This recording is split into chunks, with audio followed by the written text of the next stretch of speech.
नमस्कार, स्वागत है आपका हमारे चैनल में। मैं रानी गुप्ता आपके साथ और बड़ी खबर आ रही है महाराष्ट्र में मची सियासी संग्राम के बीच एनसीपी लीडर शरद पवार को दरअसल कोर्ट से बड़ा झटका लगा है। आपको बता दें, शरद पवार के खिलाफ फेसबुक पोस्ट मामले में मराठी एक्ट्रेस केतकी को बड़ी राहत मिली है। बता दें आपको कि थाने कोर्ट ने मराठी एक्ट्रेस को जमानत दे दी है। इसी के साथ ही शरद पवार के खिलाफ ट्वीट मामले में बॉम्बे हाई कोर्ट ने फार्मेसी के स्टूडेंट निखिल भामरे को भी बेल दे दी है। आपको बता दें, देखा जा रहा था कि जहां मराठी एक्ट्रेस ने एक पोस्ट शेयर किया था जिसमें उन्होंने ना तो शरद पवार का नाम लिया था, ना तो उनके खिलाफ इस तरीके की बातें की थी। दरअसल उन्होंने एक पोयम लिखा था और उसमें इस बात का जरूर जिक्र था, पवार टाइटल का, और इसी के साथ ही एज का जिक्र था, जिसकी बदौलत उनको लगा कि ये जो पोस्ट है वो शरद पवार के खिलाफ किया गया है। और इसी के साथ ही उन पर यह आरोप लगाया गया कि उन्होंने अपने फेसबुक पोस्ट के माध्यम से शरद पवार को उन पर निशाना साधने की कोशिश की है, जिसकी वजह से उन्हें जेल भेज दिया गया। इसी के साथ ही जहां फार्मेसी स्टूडेंट की बात करें तो उसने भी एक ट्वीट किया था जिसके आरोप में उसे जेल भेज दिया गया था। आपको बता दें कि तमाम ऐसी चीजें देखने को मिली जब महाविकास आघाड़ी के बारे में यदि कोई बोलता हुआ नजर आता था तो उसकी अभिव्यक्ति की आजादी के बावजूद इस तरीके का एक्शन वहां की गवर्नमेंट के द्वारा लिया जाता था। और आज जिस तरीके से महाराष्ट्र में ये संग्राम मचा हुआ है और उद्धव ठाकरे जो है अपनी सरकार को बचाने की कवायद में लगे हुए हैं, महाविकास आघाड़ी सरकार को बचाने की कवायद में लगे हुए हैं, तो उसमें से एक प्रमुख एनसीपी पार्टी भी है जिसके कि शरद पवार जो है वो मेन चीफ है। इसके बावजूद ये माना जा रहा है कि जिस तरीके से शरद पवार के खिलाफ फेसबुक पोस्ट करना एक्ट्रेस और फार्मेसी स्टूडेंट के लिए महंगा पड़ गया और उनको जेल की सलाखों के पीछे जाना पड़ गया, तो कहीं ना कहीं जो जनता का रोष है वो इस समय निकल करके आ रहा है। इसी के साथ ही जिस तरीके से जो विधायक इस समय बागी बने हुए हैं शिवसेना की, उस पर भी यही कहा जा रहा है। और शायद इसी वजह से जिस तरीके से महाविकास आघाड़ी जो है केवल अपनी करती थी, अपने मन की सुनती थी और वहां पर न तो जनता के लिए कुछ किया जाता था और ना ही वहां के लोगों के लिए कुछ किया जाता था। कहने को अभिव्यक्ति की आज़ादी है, लेकिन अगर महाराष्ट्र में कोई भी महाराष्ट्र सरकार के खिलाफ बोलता है तो उसे इसी तरीके से सजा भुगतनी पड़ती थी। आपको बता दें, जिस तरीके से कल से ही ये खबर छाई हुई है कि महाराष्ट्र में कभी भी सरकार गिर सकती है, और जहां उद्धव ठाकरे भी कहते हुए नजर आ रहे हैं कि अगर विधायकों ने बोला होता मुझे रिजाइन करने के लिए तो मैं रिजाइन कर देता, उन्हें इस तरीके से जाने की कोई जरूरत नहीं है। तो देखने को मिल रहा है कि अब जो है महाराष्ट्र में सत्ता धीरे धीरे उद्धव के हाथ से जाती हुई दिखाई दे रही है और इस बीच एनसीपी प्रमुख को भी बड़ा झटका लगा है। तो ऐसा माना जा रहा है कि सरकार गिरने की कगार पर कहीं ना कहीं जो है वो बेल मिली है केतकी और इसी के साथ ही फार्मेसी के स्टूडेंट को, क्योंकि जब तक सरकार थी तब तक इस सरकार में अपनी मन मर्जी की चीजें होती थी। एनसीपी प्रमुख जिसे भी चाहते थे उसे जेल भेज देते थे और जिसके खिलाफ इस तरीके से कोई बात अगर बोल दी जाए तो उसको भी सलाखों के पीछे भेज दिया जाता था, भले ही वो डायरेक्टली नाम लेके ना बोले, किसी भी तरीके से ट्वीट ना करें, इसके बावजूद अगर उन्हें लगता है कि पवार शब्द का यूज किया तो वो सिर्फ शरद पवार का ही हक बनता है, पवार टाइटल पे, जिसकी वजह से मराठी एक्ट्रेस केतकी को जेल की सलाखों के पीछे भेज दिया गया। आपको बता दें, मराठी अभिनेत्री केतकी चितले को थाने कोर्ट ने जमानत दे दी है। इसी के साथ ही बता दें कि एनसीपी प्रमुख शरद पवार के खिलाफ फेसबुक पर कथित पोस्ट करने के लिए और इस पोस्ट को शेयर करने के आरोप में 15 मई को उन्हें गिरफ्तार किया गया था। तो वहीं दूसरी ओर बॉम्बे हाई कोर्ट ने फार्मेसी स्टूडेंट निखिल भामरे को जमानत दे दी है। बता दें, जिसे नासिक पुलिस के द्वारा कथित तौर पर एनसीपी प्रमुख शरद पवार के खिलाफ आपत्तिजनक ट्वीट करने के आरोप में गिरफ्तार किया गया था। आपको बता दें, महाराष्ट्र में एनसीपी के मुखिया शरद पवार को लेकर कथित तौर पर ट्विटर पोस्ट करने के मामले में महाराष्ट्र पुलिस के द्वारा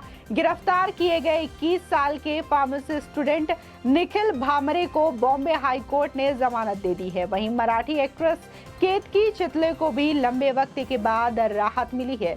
इसी के साथ ही निखिल की जमानत याचिका को मंजूर करते हुए हाई कोर्ट ने कहा कि वो एक छात्र है और 1 महीने से पुलिस की हिरासत में है।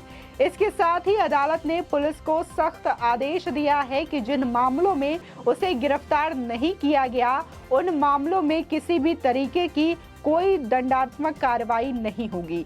बता दें, निखिल भामरे के मामले में सुनवाई जस्टिस नितिन जामदार और जस्टिस NR बोरकर की बेंच ने की है। कोर्ट ने JRPC की धारा 256, 482 और 407 का हवाला देकर दायर की गई याचिका पर अपना फैसला सुनाया है। वहीं इससे पहले 14 जून 2022 को इस मामले में सुनवाई करते हुए बॉम्बे हाई कोर्ट के जस्टिस SS शिंदे की बेंच ने महाराष्ट्र सरकार को फटकार लगाते हुए कहा था कि सोशल मीडिया के जिस पोस्ट पर उसकी गिरफ्तारी की गई है, उसमें हकीकत में कोई व्यक्ति विशेष का नाम है ही नहीं। इस गिरफ्तारी के कारण निखिल की परीक्षा भी छूट गई थी। इसके अलावा कोर्ट ने यह भी कहा कि खुद शरद पवार भी नहीं चाहेंगे कि एक छात्र जेल में रहे। आपको बता दें कि निखिल को 11 मई को गिरफ्तार किया गया था। उनके खिलाफ 6 FIR दर्ज की गई थी और वो भी सिर्फ एक ट्वीट करने के मामले में। इसी के साथ ही बता दें कि शरद पवार पर कथित पोस्ट के मामले में बीते 1 महीने से जेल में बंद मराठी एक्ट्रेस केतकी चितले को भी बड़ी राहत मिली है। अभी तक उनकी जमानत याचिका का विरोध कर रही महाराष्ट्र पुलिस ने ठाणे अदालत में अचानक से यू टर्न लेते हुए एक्ट्रेस के बेल का विरोध नहीं करने का फैसला किया। आपको बता दें, सेशन जज न्यायाधीश HM पटवर्धन के समक्ष सुनवाई के दौरान अभियोजन पक्ष ने ये बात कही। गौरतलब है कि केतकी पर आरोप लगाया गया कि उन्होंने फेसबुक प्रोफाइल पर एक मराठी कविता पोस्ट की थी, जिसका श्रेय किसी अन्य व्यक्ति को दिया था। कविता में टाइटल पवार और उम्र 80 वर्ष का जिक्र किया गया था। इसी के साथ ही शारीरिक बीमारियों का उल्लेख किया गया था। वहीं चितले को 14 मई को 2022 को महाराष्ट्र पुलिस ने शरद पवार पर कमेंट करने को लेकर के उन्हें हिरासत में लिया था। उनके खिलाफ कई सारे केस भी दर्ज किए गए थे, जिसके बाद एक्ट्रेस ने हाई कोर्ट का भी रुख किया था और अब जो है बड़ी राहत मिलते हुए उन्हें जमानत मिल गई है। वहीं एक तरफ देखा जा रहा है कि किस तरीके से महाविकास आघाड़ी सरकार में एनसीपी लीडर शरद पवार ने अपनी सत्ता का दुरुपयोग करते हुए, अपने पद का दुरुपयोग करते हुए सिर्फ एक फेसबुक पोस्ट करने के लिए और ट्वीट करने के लिए 21 साल के फार्मेसी स्टूडेंट को जेल भेज दिया। इसी के साथ ही मराठी एक्ट्रेस केतकी को भी जेल की सलाखों के पीछे भेज दिया, जिसमें कि शरद पवार का कहीं जिक्र ही नहीं था। इस पोस्ट में सीधे सीधे उन्हें टारगेट भी नहीं किया गया था। वहीं अगर हम दूसरी ओर देखें तो किस तरीके से कांग्रेस के जो तमाम लीडर हैं राहुल गांधी के समर्थन में प्रदर्शन करते हुए तमाम तरीके के उल जुलूल बयान प्रधानमंत्री नरेंद्र मोदी को देते हैं। इसी के साथ ही वो हिटलर जैसी मौत और न जाने किस तरीके से अपमानजनक शब्दों का उपयोग करते हैं प्रधानमंत्री मोदी के खिलाफ, जिस पर कि अभी तक कोई कार्रवाई नहीं की गई है।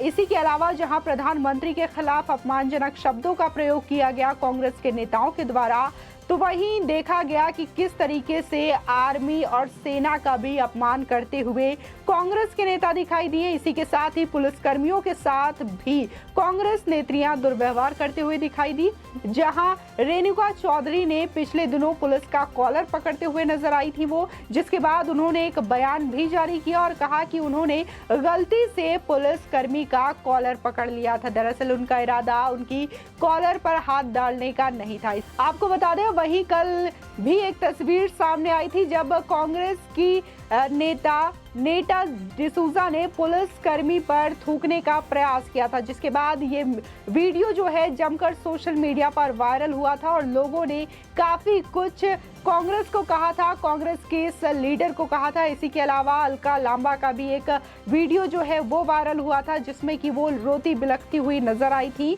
और इसी के साथ ही तमाम ऐसे कांग्रेस के नेता भी नजर आए जिन्होंने इस तरीके से प्रधानमंत्री के खिलाफ आपत्तिजनक शब्दों का यूज किया, सेना के खिलाफ आपत्तिजनक शब्दों का यूज किया। इसके बावजूद अभी तक उन पर कोई भी कार्रवाई नहीं हुई है। वहीं दूसरी ओर अगर हम नजर डालें तो सिर्फ एक फेसबुक पोस्ट करने पर इतना बड़ा एक्शन एनसीपी के द्वारा लिया जाता है, शरद पवार के द्वारा लिया जाता है और इन दोनों को जेल के अंदर भेज दिया जाता है। जहां अब महाराष्ट्र में सियासत गिरती हुई नजर आ रही है, हाथ से सत्ता जाती हुई नजर आ रही है, तो वहीं अब कोर्ट से भी बड़ा झटका शरद पवार को लगा और इन दोनों को अब कोर्ट ने राहत दे दी है। आपकी इस खबर पर क्या राय है, हमारे कमेंट सेक्शन में जरूर बताएं। आगे की और भी अपडेट के लिए चैनल को सब्सक्राइब करना ना भूलें।